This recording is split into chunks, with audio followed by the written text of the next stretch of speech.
때문에 잠시 짧게 말씀을 보고 함께 기도하고 오늘 10시까지 함께 기도하고 돌아가도록 하겠습니다.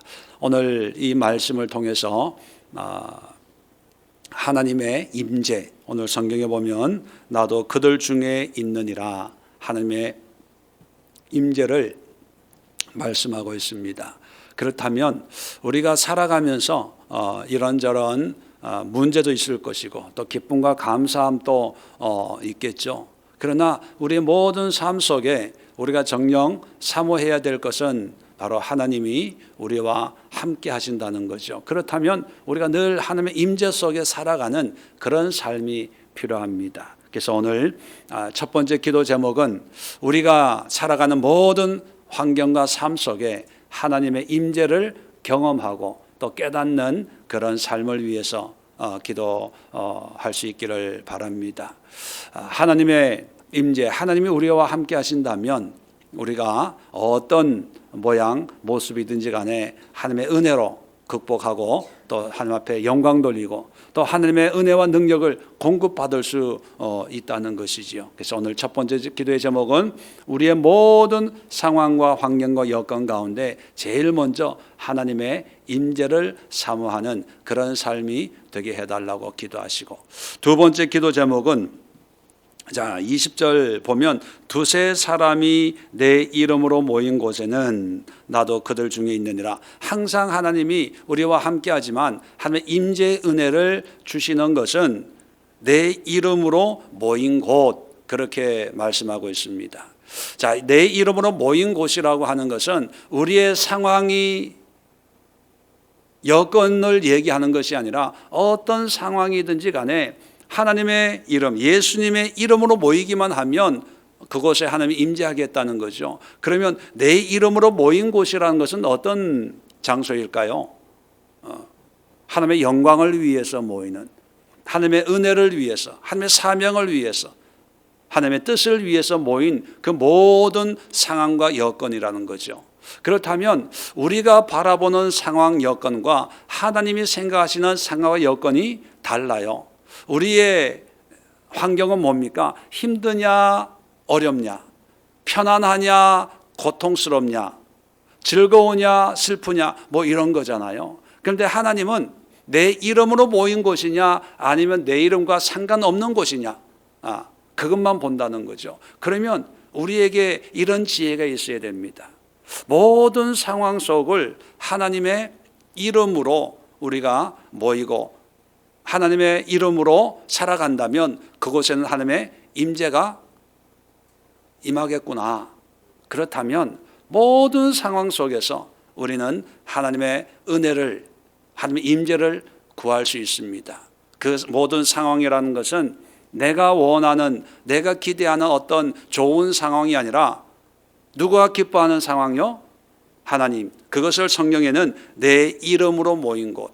그러니까 모든 상황 속에서 하나님의 말씀과 예배와 기도와 하나님의 뜻으로 모인 곳에는 우리는 담대하게, 당당하게 하나님의 임재를 구할 수가 있다는 것입니다. 그래서 두 번째 기도 제목은 2020년 살아가는 모든 우리의 믿음의 삶 속에 하나님의 임재를 구합니다. 하나님이여 임하여 주옵소서.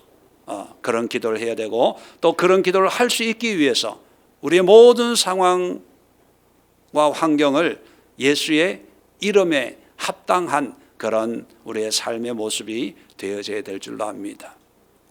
세 번째로는 오늘 성경을 보면 두세 사람이 내 이름으로 모인 곳에는 뭐 한 사람, 두 사람, 세 사람, 뭐 10명 이렇게 숫자를 정하지 않고 두세 사람 모인 곳에라고 하는 것은 뭐예요? 많지 않는 어떤 그런 신앙 공동체를 얘기하는 거죠. 오늘날 교회 생활을 하는 오늘날에는 이게 이해가 돼요. 뭐 교회라고 하는 것이 믿는 사람들의 모임이니까 한 사람이 모여도 하나님의 임재가 되고 하나님의 성전이 되고 두 사람 세 사람 뭐 이게 당연하게 느껴지는데, 이 당시 마태복음이 쓰여질 유대인들의 생각에는 하나님의 임재는 어느 곳에 임재한다고 생각했을까요? 성전에.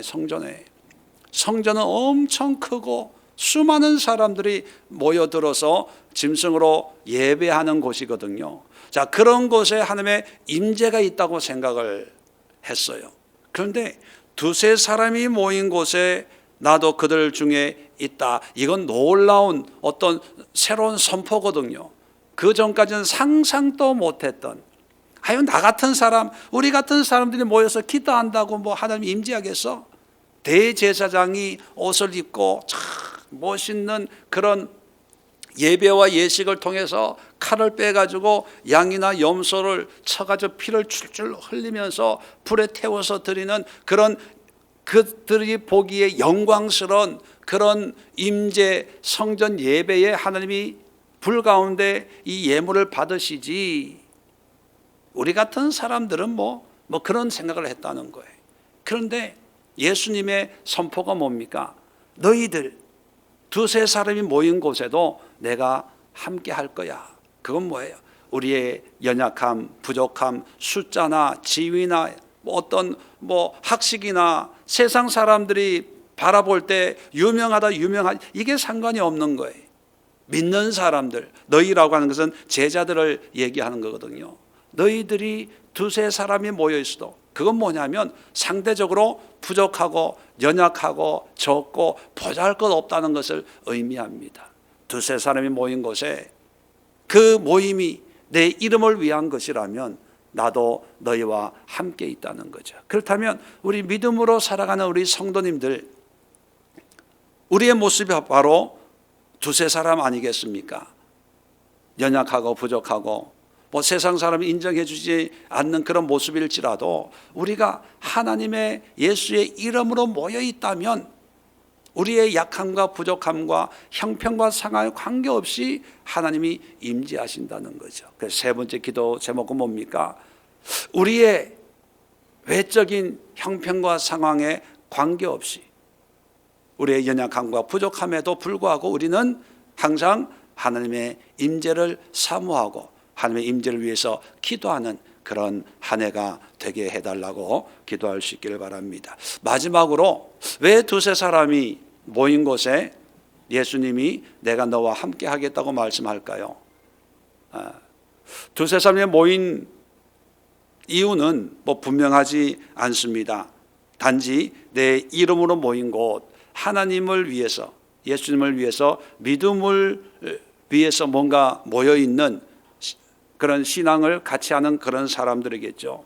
이 사람들에게 나도 너희와 함께 있다, 이 말은 두세 사람이라고 하는 것은 상대적으로 약하고 부족하다고 말씀을 드렸습니다. 약하고 부족한 사람들에게 예수님이 함께 하겠다는 것은 너희들은 부족하고 연약하지만 내가 너희와 함께함으로 해서 내 능력으로 너희들의 그 길을 인도해 주겠다, 너희들의 문제를 해결해 주겠다, 그런 의도가 깔려 있다고 볼 수가 있습니다. 그렇다면 두세 사람이 믿음을 위해서 모였을 때 두세 사람이 가지고 있는 힘을 생각하지 말고, 두세 사람이 할 수 있는 그런 일만을 생각하지 말고, 두세 사람이 모여서 기도함으로 해서 하나님이, 예수님이 할 수 있는 그런 능력을 구하고 그런 능력을 덧입으면 두세 사람의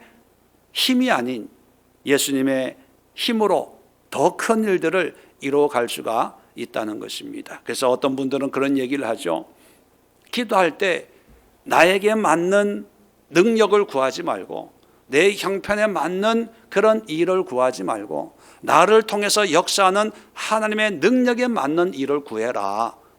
늘 내 자신을 보면 나는 이거밖에 못해, 이건 부담스러워, 이런 일은 한 번도 해본 적이 없어, 그러면서 늘 나한테 맞는 그런 모양과 크기와 그런 무게의 일을 구하고 그런 일이 있을 때 그게 응답이라고 생각한다는 거죠.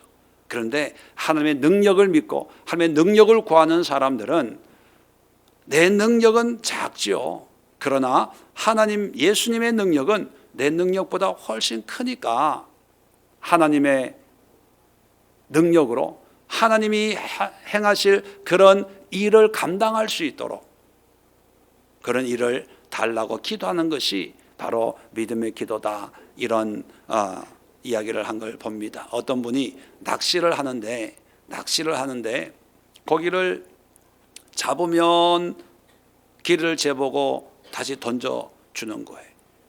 작은 걸 잡으면 또 길을 재고 던지고, 또 큰 물고기를 잡으면 또 길을 재보고 또 던져버리는 거예요. 너무 이상해가지고 왜 고기를 잡으면 던져버리고 하냐고 물어봤더니만 그 낚시하는 사람이 고기를 잡는데 내가 오늘 가지고 온 후라이팬에 맞는 고기를 찾으려고 그런다는 거죠. 우리가 마찬가지입니다. 두세 사람이 모여서 두세 사람이 할 수 있는 능력을 위해서 주여 믿음으로 기도하지 말고 두세 사람이 모여 있는 곳에 예수님이 함께 하겠다는 거죠. 그러면 어떤 일을 구해야 됩니까? 하나님이 하실 일을 구하는 거예요.